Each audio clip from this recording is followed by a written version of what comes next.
As the first light of dawn filtered through the trees, Lieutenant Silva stirred from where she had rested. Her body ached from the previous night's ordeal, but her mind was sharp. She remembered fragmented images, yet they felt vivid in her mind now. She recalled the utter chaos of the research facility, the muted alarms blending with the worried whispers of the scientists. She saw Dr. Singh's strained face, his eyes fixed on a monitor displaying bizarre distortions. She remembered how the anomaly suddenly flared, a flash of electric blue light swallowing Captain Rhys whole, as if he had never been there. Dr. Singh's anxious words about the mysterious symbol etched onto the creature's flesh echoed in her memory. The chilling possibility that it was a portal key, an encoded mechanism that controls access to the rift or determines who or what can pass through, or even a deliberate design with malicious intent. Then she felt the overwhelming pull, an irresistible force drawing her and Dr. Singh towards the swirling vortex. Silva recalled the blinding light that momentarily engulfed everything, the feeling of spinning and disorientation, as if her body was being torn apart and reassembled. Upon arrival in this strange world, there was no time for shock or fear. Their attempts to explore and search for Raiden began immediately, driven by the faint hope of finding him alive in this unknown place. She went over to where Dr. Singh still slumbered, his breath steady now that his suit had dried and warmed him. "Singh, it's time to wake up," she said in a low, firm voice, giving his shoulder a gentle shake. He awoke with a start, blinking in the dim light. Seeing it was Silva, he relaxed slightly. "Any sign of the captain?" he asked, his voice rough with sleep. "Not yet, but the sun is up," Silva stated, her voice steady. "It should make tracking easier." Silva scanned the thicket. "The ground is still damp from the storm, so we may find prints or disturbed undergrowth to follow." Singh nodded and got to his feet, wincing at the protest from his tired muscles. The night's struggle had not been kind to their bodies. "Should we look together or split up to cover more ground?" Singh inquired, looking to her for guidance. Silva considered the question. On one hand, separating risked greater danger if they encountered threats alone. But time was of the essence to find Raiden before the traces of his passage vanished. "We'll cover more areas separately," she suggested, looking to Singh, who met her gaze and gave a firm nod of agreement. "But stay within shouting distance." With a plan in place, the search resumed through the soggy forest. Lieutenant Silva carefully scanned the ground as she moved, hoping for any sign to lead them to their missing captain. If he was out here injured with no supplies or way to contact for help. She tried not to think of what dangers might have found him first in this alien primeval world. When Captain Rhys woke up, he had no idea how long he had been asleep. A sense of hunger started to creep into his stomach, making him feel uneasy as he tried to gather his thoughts. He leaves the room and kept going deeper into the twisting tunnels, but the more he walked, the more lost he became. All the passages looked the same in the dim green glow of bioluminescent moss. He started to worry that he was going in circles underground. Raiden paused, listening intently for any sounds. A skittering echoed ahead, growing louder and multiplying. Pressing himself inside, he listened intently for sounds of pursuit over his ragged breathing. The scuttling drew nearer, joined now by strange clicks and chitters that bounced deafeningly off the close walls. "The deeper I go, the louder they get. What the hell am I walking into?" Raiden muttered under his breath, his voice barely audible over the ominous cacophony. Raiden held his breath and backed away slowly, feeling along the damp walls for any side passages to escape whatever was coming. His hand met only solid rock. Raiden stumbled backward, heart pounding. His legs gave way, and he crashed to the ground, the shock of impact sending waves of pain through his body. His head hit the rocky ground, and he felt the taste of blood in his throat. He was lying on the ground in complete darkness, and his head was in severe pain. His right elbow was scratched from rubbing against the rocks. Raiden spit the blood out of his mouth, and then tried to stand up, but he felt dizzy. He sat back down on the ground in the darkness. The sound he heard had gone away, and everything was silent except for the sound of steady drops of liquid whose source was unknown. Raiden stayed sitting for a while until he felt better. Then he stood up and continued searching. The road was heading to the top, and he was feeling his way in the dark. He kept walking for a long time until he felt tired. Climbing to the top was making it more difficult. Every step feels heavier, like something's trying to keep me from reaching the top, Raiden muttered, wiping the sweat off his brow as he pushed forward. Raiden sat down to rest for a while. It seemed to him that there was a faint light reflecting on a distant rock. He stood up and walked cautiously towards it, and when he approached it, he found that it was taking a sharp angle. He turned from behind the corner, and when he looked, he found in front of him a crack emitting sunlight. Hope was renewed within him. Raiden shielded his eyes from the sudden burst of light, a faint smile tugging at his lips as he murmured, "Finally, a way out. Let's hope it doesn't lead to something worse." He quickly went to it and crossed through it. He emerged onto a steep forest slope. Captain Rhys looked at the view of the vast forest around him. The view was indeed beautiful, but he knew that there were wild animals below. He had no choice but to go down to look for food. He began to make his way down. He would walk for a while, and then sit down to rest when he felt tired. When Raiden approached the end of the slope, the sun was beginning to set. He began to walk into the forest, and it was already dark. As he looking for a safe place to rest, he noticed movement out of the corner of his eye. Turning sharply, his breath caught in his throat. Emerging from the shadows was an immense reptilian shape, leathery wings folded along its sinister form. His heart raced as he realized what was in front of him. A dragon, its eyes glowing in the dim light. Of all the things I expected to find out here, a dragon wasn't one of them, Raiden whispered, his voice barely audible. The ancient beast hadn't seen Raiden yet as it prowled the forest edge, long spiked tail swishing lazily.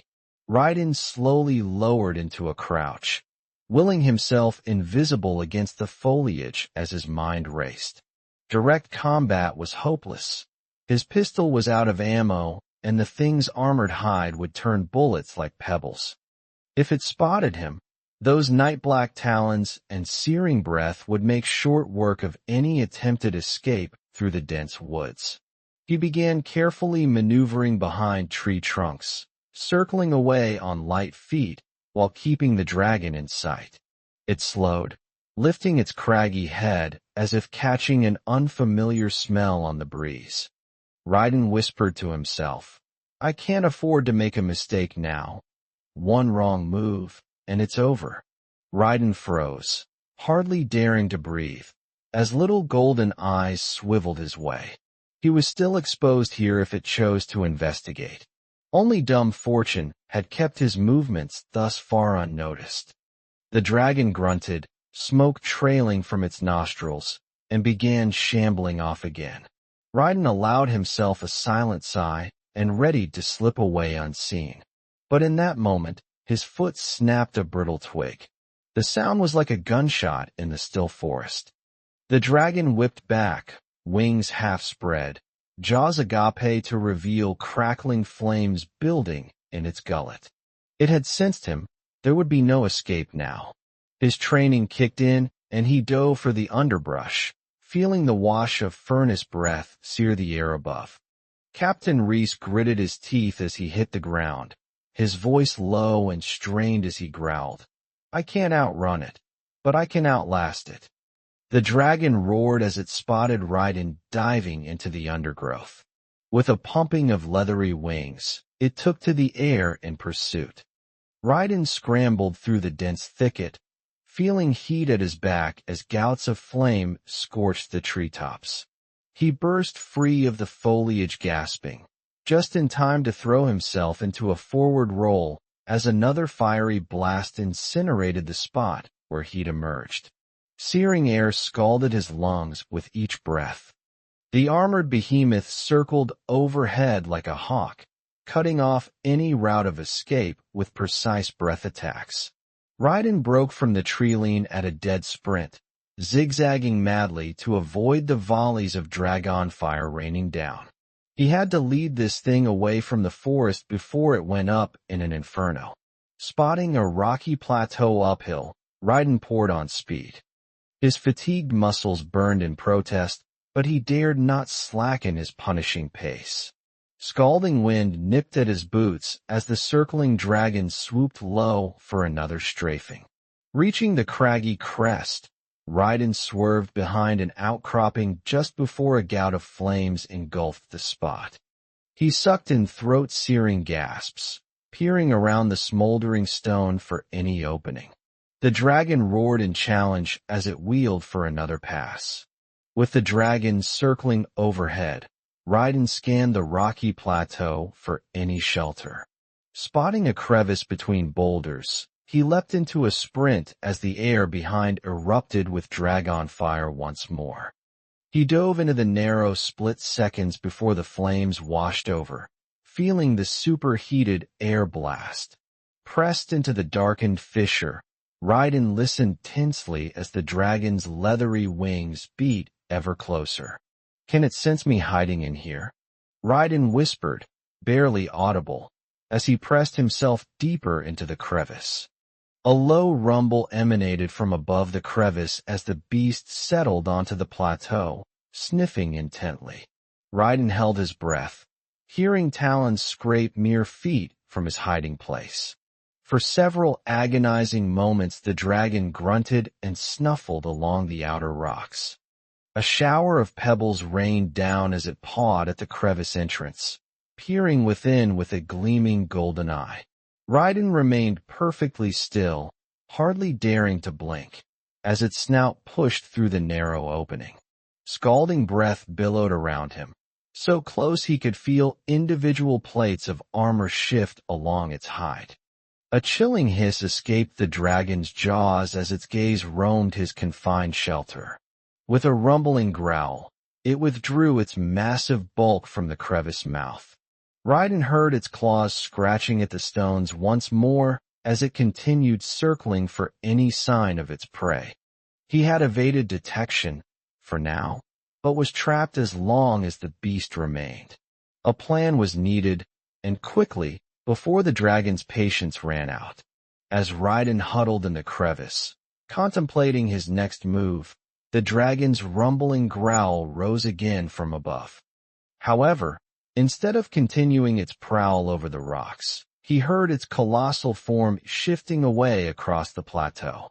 Craning his neck to peer out, Raiden spotted a glint of gold as the beast swung its massive head to and fro, as if searching for a scent.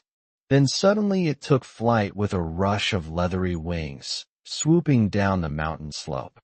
Following its trajectory with narrowed eyes, Raiden spotted two dim figures stumbling through the gathering darkness below. Humans, by their outline and unsteady gait. It was a surprise to Raiden. He did not expect humans to be in this place. Is it possible that there are actually humans in this terrifying place? Raiden whispered, his eyes widening in disbelief as he stared at the shifting shadows in the darkness.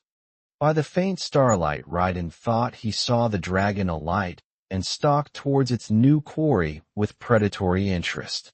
Whoever they were, they seemed unaware of the looming threat. A surge of adrenaline pushed aside Raiden's fatigue. He knew he could not leave others at the mercy of that colossal hunter, not even as weak and vulnerable as he currently was. Sliding from the crevice, he took off at a reckless sprint down the rocky mountainside, praying he could reach the strangers in time. Whether friend or foe, he had to lead the dragon away before it struck. He had to act before the strangers were consumed in the spreading wildfire. Spotting an outcropping of boulders up ahead, Raiden redoubled his pace, waving to catch the attention of the fleeing figure enveloped in smoke. "This way, quickly!" he shouted, his voice hoarse from smoke and exertion. The person altered their course and followed as Raiden slid into the narrow gap between the weathered rocks. Moments later, his new companion crashed in, coughing violently. Grabbing his arm, Raiden pulled the stranger further back from the fiery chaos raging outside. When the sounds of the dragon's pursuit finally faded, he risked a glance at the person. To his shock, familiar features stared back through a layer of ash and soot. "Lieutenant Silva?" Captain Rhys gasped in stunned recognition. She gazed back just as bewildered, opening her mouth to speak, but seized by another coughing fit. "Who was the person with you?" he asked urgently, still scanning the area. "It was Dr. Singh," she managed to say between coughs, trying to clean the dust from her face. "We can exchange stories later," Raiden declared, his voice regaining its authority. "But first we must find Dr. Singh and escape this blaze." He helped steady Silva as they emerged, scrutinizing the tumultuous forest engulfed in swirling flames and smoke. Somewhere in the chaos was the missing scientist, and somehow they must locate him before the wildfire consumed them all in its wrath. Captain Rhys and Silva emerged from their rocky shelter, scanning the chaotic forest obscured by smoke and flames. "Dr. Singh can't have gotten far," Raiden shouted over the roar of the wildfire. "We'll split up and search. Yell if you find anything, and be careful. That dragon might still be about." Silva nodded in agreement, her eyes already adjusting to the darkness. They plunged into the blaze, picking their way through the murky tree-line. Thick smoke made it difficult to see more than a few feet ahead. "Singh, can you hear me?" he called hoarsely, coughing. No response came but the crackle of flames. He had to locate the scientist fast before. A faint shout carried over the roar. "Here. Over." The voice trailed off, degenerating into a fit of coughs. Raiden swung towards the sound, bursting from the tree-line. Ahead through the smoke, Silva had dropped to her knees beside a fallen figure. "It's Singh, he's injured," she cried, her voice laced with alarm. Raiden hurried to their side and checked Dr. Singh. The scientist appeared unconscious but was still breathing. "What happened to him?" Raiden asked Silva urgently. She shook her head, blurting out, "I don't know. I just found him like this. We have to get clear of this fire. It's spreading quickly." Raiden knew she was right. His muscles rippling with strength, lifting the injured Singh in a fireman's carry, he nodded to Silva. "Stay close. I'll clear a path. Head for the plateau where we first saw the dragon. We might see the lay of the land from there and find escape." They plunged back into the churning blaze. The heat was suffocating, pressing down on them like a relentless force as fires raged around them. A burning branch crashed nearby, eliciting a wrenching cough from Dr. Singh. Gritting his teeth, Raiden smashed aside any obstacle in their path. Gradually the tree-line thinned until at last they stumbled free of the inferno onto bare rock. Silva collapsed in the relatively cooler air. Raiden lowered Singh gently, collapsing beside him. Through tearing eyes, he scanned the panoramic chaos spreading all around under the lightning sky. Down here there seemed no escape from the all-consuming fire. As the fire raged around them, Raiden turned to Silva. "We need shelter until we can escape this inferno," he stated, then asked, "Did you and Dr. Singh take refuge anywhere before?" She nodded weakly. "When the dragon attacked, we ran for the forest," she explained, her voice raspy. "But earlier we found a small cave. It was near where you first encountered us, up the slope." Raiden scanned the smoldering mountainside. Nothing but fire as far as the eye could see. Can you lead us there? It may be our only chance. Gathering the last of her strength, Silva struggled to her feet. This way. They climbed with Sing between them, coughing smoke from seared lungs. At last Silva collapsed a rocky fissure. In here, she breathed, pointing a trembling finger. Raiden wedged inside, laying Sing down gently.